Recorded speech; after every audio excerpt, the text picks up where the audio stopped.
गर्मियों के दिनों में जो बीमारियां उत्पन्न हो रही इससे बचने के लिए जनता को किस प्रकार से सावधानी बरतनी चाहिए?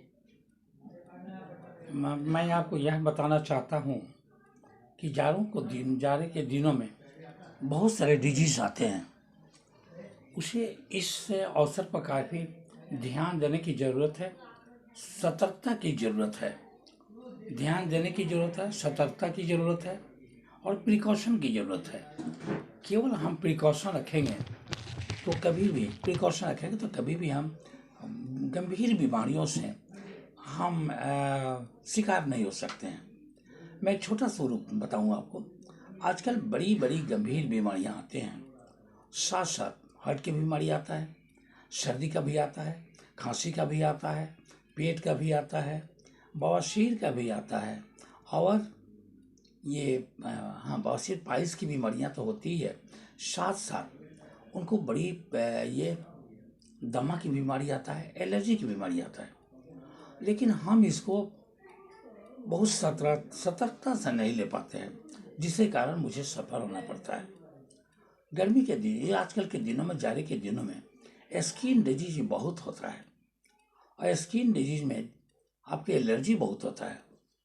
छोटे छोटे देशरेखी में, बॉडी में चता हो जाना, लाल हो जाना, छोटे छोटे दाने हो जाना, खुजली काफ़ी करना और बड़ी बेचैनी। रात में बिछाओं के गर्मी से, ओढ़ने की गर्मी से बहुत तकलीफ होती है और जब भी उसको हटाते हैं तब तक चकता हो जाता है, पूरे बॉडी में चकता हो जाता है। वहाँ हमें, अगर हम सो रहे हैं तो एक तो हमें कुर्ता पहनना ही पड़ेगा, एक मुझे शर्ट लेना ही पड़ेगा, एक उस पर से हमको हल्का सा ये आपका ये स्वेटर लेना पड़ेगा।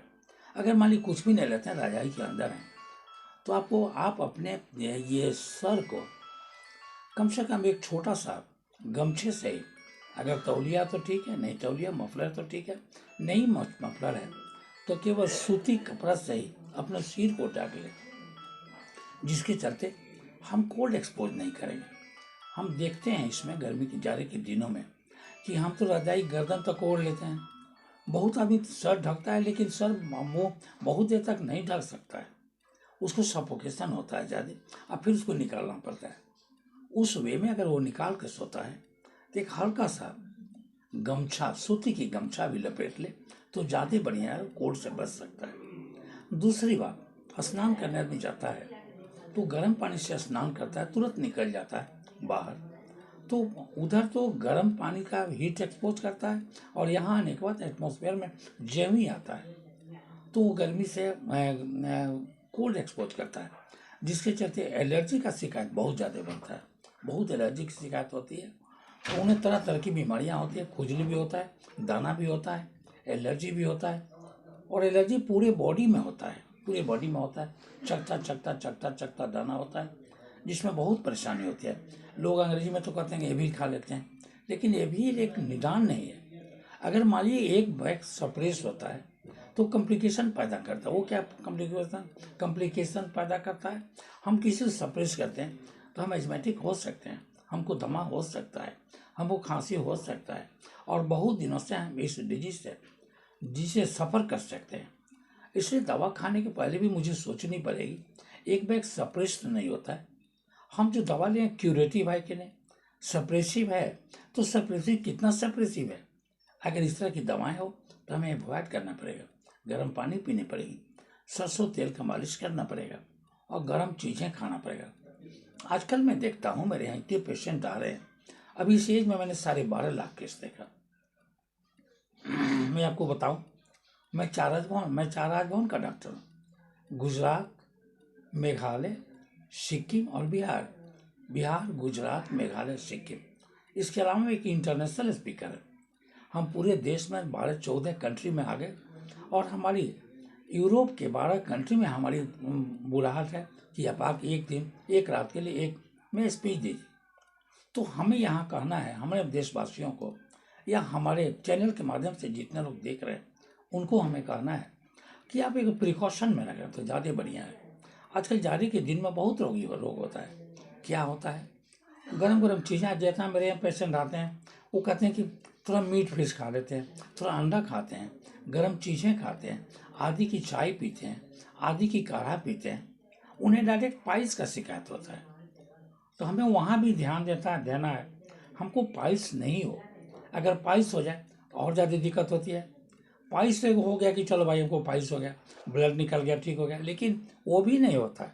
हम ये पाते हैं कि एक तो पखाना के रास्ते पर सूजन हो जाता है काफ़ी, उसमें दाना भी निकल जाता है, और वो दाना इतनी पेनफुल होता है कि पेशेंट बर्दाश्त नहीं करता है।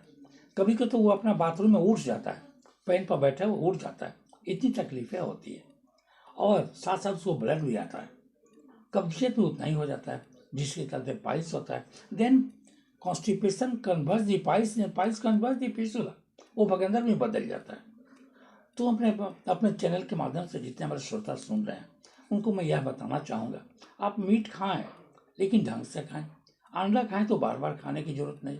कल एक पेशेंट मेरे आए तो बोले क्या तो मैं अंडा खाया हूँ। हम कितने अंडा खाएं? तो 5 अंडा खा लें। तो 5 अंडा खाने की चीज़ नहीं है, आप 1 से 2 ही अंडा खाएं अगर खाना चाहते हैं तो। अगर नहीं आवश्यकता होती है तो आप वैसा उतना नहीं खाएं। दूसरी कंप्लेन, जब एलर्जी की शिकायत होती है तो हमें बराबर सर्दी आना, छींक होना, नाक से पतला पानी आना, नाक बंद हो जाना, सिर में दर्द होना, सिर में भारीपन होना, गले की शिकायत होना, खराश होना, देन कन्वर्स दी कंजेशन, चेस्ट में कंजेशन आ जाता है और काफ़ी खांसी होती है। तो जब खांसी होता है तो उनको अगर वो कफ क्या होता है, ड्राई हो जाता है, और ड्राई होने के चलते वो कफ निकलता नहीं, आदमी खांस रहा है। रात में लोग कहते हैं कि लौंग मुंह में रख लो, लेकिन मुंह में लौंग रखना उतना ही हानिकारक है जितना कोई हेवी डोज दवा लेने से, क्योंकि वो ड्राई कर देता है, कफ निकलता नहीं है, आदमी खांसते खांसते परेशान है। क्षणिक आराम तो तुरंत मिल जाता है, खाते खाते 10 मिनट के बाद आराम मिल जाता है। लेकिन मैं अपने श्रोताओं को कहना चाहूँगा, अगर खांसी आए तो उसका इलाज करा लें, बहुत गर्म चीज़ें नहीं खाएं, आदि की काढ़ा नहीं पिए, और साथ साथ ये बहुत ज़्यादा गर्म चीज़ें नहीं खाएं जिसके चलते तकलीफ़ें होती है। दूसरी मैं चीज़ें आपको बताऊं, आजकल बहुत आदमी घूमने जाता है, लेकिन घूमने हम ऐसा नहीं करें, एज के अनुसार रखें तो ज़्यादा बढ़िया है। हम जो 60-65 के बाद से जो घूमते हैं, ज़्यादा हम ही लोग घूमते हैं जो 60-65-50 48-47 से ऊपर जितने होते हैं, 60-65-70 तक। मैं इनको हिदायत करना चाहता हूँ, अगर बहुत ठंडी हो आप सुबह अपने घर से निकले नहीं, और आप तब तक अगर आपके पास जगह हो तो अपने कैंपस में ही घूमें, नहीं तो अपने चार दीवारी के अंदर ही घूमें। उसमें नहीं जाए घूमने के लिए, फील्ड में नहीं जाए, रोड पर नहीं जाए घूमने के लिए, क्योंकि उसके आपको सफोकेशन हो सकता है और आप कभी फेंट कर सकते हैं, आपका बीपी कभी हाई हो सकता है, और कभी हार्ट डिजीज होगा तो आपको हार्ट फेल भी हो सकता है। हार्ट फेल में क्या करें, मैं बहुत अच्छी दवा बता रहा हूँ आपके लिए, हम अपने श्रोताओं के लिए। अगर मान लीजिए कि आपको हार्ट डिजीज है, तो हार्ट डिजीज है तो मैं 3 दवा के नाम बता रहा हूँ। एक तो हमारी एकोनाइट है, उसे कभी भी कोई शिकायत हो तो आजकल पॉकेट में रखेंगे, 1 बूंद किसी दोस्त को डाल दें, 1 बूंद अपने मुंह में डाल दें।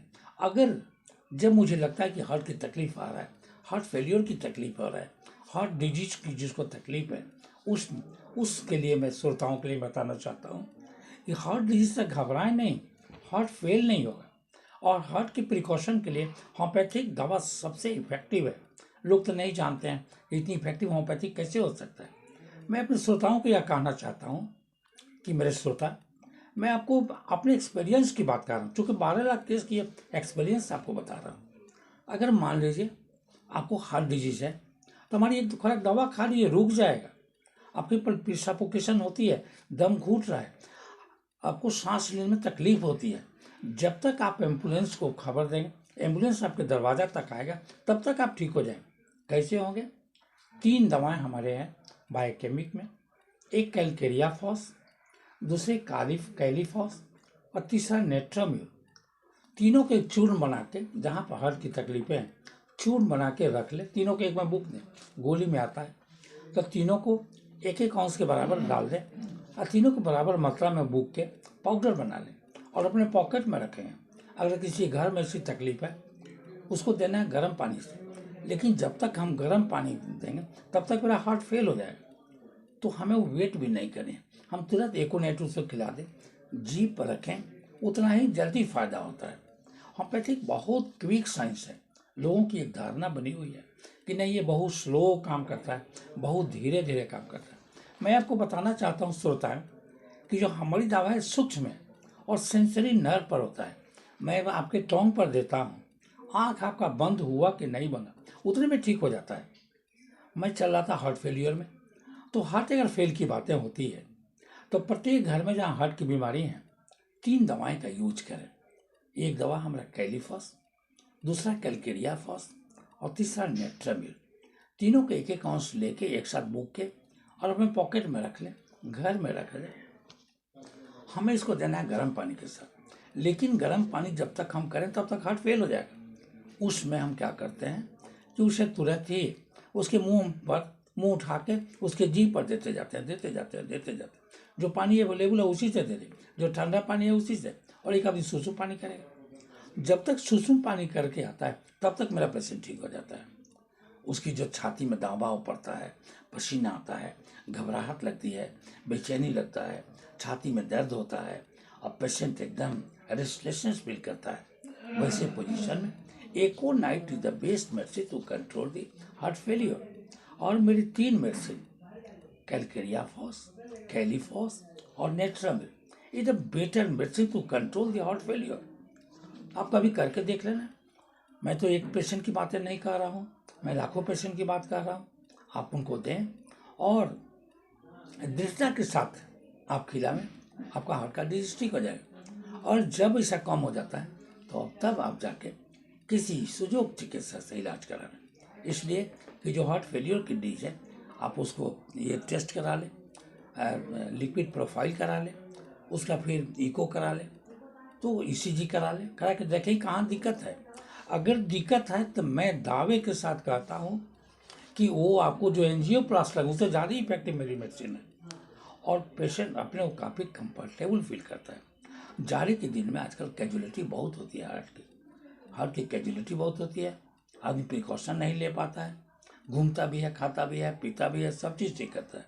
लेकिन अगर ऐसे तकलीफें हो तो उन्हें हमारी 3 दवा को घर में रखे रहें। और हमको तो चाहिए कि प्रत्येक आदमी अपने पॉकेट में रखे।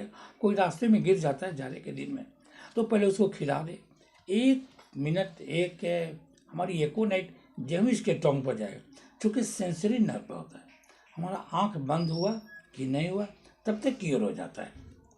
अब रही स्किन की, जो मैंने बताया स्किन एलर्जी की, जो अर्टिकेरिया की बातें हमने कही, तो उसमें हम क्या करेंगे। अर्टिकेरिया में तो urtica urens is the best medicine to control the skin allergy. Apis mellifica is the best medicine to cure the वो एलर्जी ऑफ द स्किन। वही नहीं, natrum sulph is the best medicine to control the allergy of the skin. Skin में खुजली होना, लाली होना, पूरे body में चकता चकता हो जाना, पेशेंट को बहुत तकलीफें होती है, बहुत बेचैनी होता है, बहुत घबराता है, उसको बर्दाश्त नहीं हो पाता है। हमारी 3 मेडिसिन का यूज करें तो परमानेंट ठीक हो जाएगा। और फिर जाके अपने योग चिकित्सक से कहीं मिल ले, बताए कि मुझे ऐसा ऐसा बात है, मैंने ये खाया था। डॉक्टर भी उसको हेल्प करेंगे कि अच्छा किया आपने, इतना खा तो लिए कम से कम। तो ऐसे डिजीज हैं हमारे यहाँ जाड़े के दिनों में। जाड़े के दिनों पाइल्स की शिकायत बहुत आता है, एलर्जी की शिकायत बहुत आता है, माइग्रेन की शिकायत बहुत आता है, साइनस की शिकायत होता है। अभी हमारे यहाँ कल की एक पेशेंट आए, पटना के सारे डॉक्टरों से 20-25 साल से दिखा रहे, आज तो उनके सिर का दर्द नहीं ठीक हुआ। हम कहें क्या बात हो गई कि आपको सिर का दर्द नहीं ठीक, आपको तो कोई डिजीज़ नहीं है। लेकिन सारा टेस्ट हुआ, सारे लोगों को बताए कि नहीं अभी हम दवा देना और खाइए, कितना दिन खाए। तो हम जा रहे थे लखनऊ पीजीआई तक, हमारे दोस्त उतार लिए, बोले कि चलो एक बार आरपीसी किया। तो हमको तो कोई डिजीज़ नहीं है, कोई डिजीज़ नहीं है। तो बोले कि मैं तो परेशान हूँ, 20-25 साल से मैं आज तक ठीक नहीं हुआ। अब मैं जब भी चलता हूँ रोड पर तो मुझे सब सिर पकड़ लेता है, पूरी पकड़ लेता है, मैं जकड़न से कोई काम भी नहीं कर रहा। और 2 माइनर डिजीज नॉट मेजर। मैं माइग्रेन की बात करता हूँ, माइग्रेन तो 2 इजी डिजीज। सारे डॉक्टरों की इसमें नॉलेज की हमारी पता चल जाता है, कोई कंप्लेन नहीं था फिर भी दर्द हो जाता है। पेशेंट मार्केट में जाता है और सर्विस में जाता है, वहाँ जा नहीं तब तक इसका सिर पकड़ लेता है। मैं बड़े बड़े लोगों की देखा है, MRI करा के देखा है, CT स्कैन करा के देखा है, कुछ भी नहीं मिला, फिर भी उसकी दर्द ठीक नहीं हो रहा है। मैं दावे के साथ कहता हूँ, ऐसे डिजीज आपके साथ आवे तो हमारी मेडिसिन 99% में, हम तो 101 कह सकते हैं, लेकिन ऊपर वाले सर्वोच्च होते हैं, इसलिए 99% हमारी दवा की गारंटी है, वो तुरंत ठीक हो जाता है। इसलिए मैं श्रोताओं को, बहुत सारे समय आपका नहीं लूँगा, लेकिन श्रोताओं को कहूँगा थोड़ा सा प्रिकॉशन रखें। तो डिजीज़ बहुत बड़ी चीज़ नहीं है, और जाड़े में उतना गर्म चीज़ें नहीं खाएं। जैसे मैं पटना वालों को देखता हूँ, लहसुन आग बनाते हैं, तो लहसुन आग में आदि भी डालते हैं, लहसुन भी डालते हैं, और क्या क्या चीज़ें डाल के खूब गर्म चीज़ करते हैं, वो नुकसान करेगा जो हम नेचर के विरुद्ध उतना काम करें। हाँ, हम नॉर्मल बॉडी टेम्परेचर पर सब कुछ खा सकते हैं, मुझे कुछ भी नहीं हो। इन्हीं के बाद मैं अपने बात मैं डॉक्टर प्रोफेसर RP सिंह, मैं एक पटना होम्योपैथिक मेडिकल कॉलेज में गायनी का प्रोफेसर था, डिपार्टमेंट का हेड हूँ। मैं 4 राजभवन का डॉक्टर, बिहार, गुजरात, मेघालय और सिक्किम, इसके अलावा मैं इंडिया के 12 पोस्ट पर। इसके अलावा मैं एक इंडिया के स्पीकर ही नहीं, इंडिया का सेक्रेटरी जनरल हूँ, और इंडिया का सेक्रेटरी जनरल हूँ ऐसे ये ऑर्गेनाइजेशन की, इंडिया का सेक्रेटरी जनरल, और मैं इंटरनेशनल इंडिया का तो स्पीकर हूँ। मैं से कोई स्टेट नहीं जिसमें मेरी स्पीच नहीं हुआ, और मैं एक इंटरनेशनल बेटर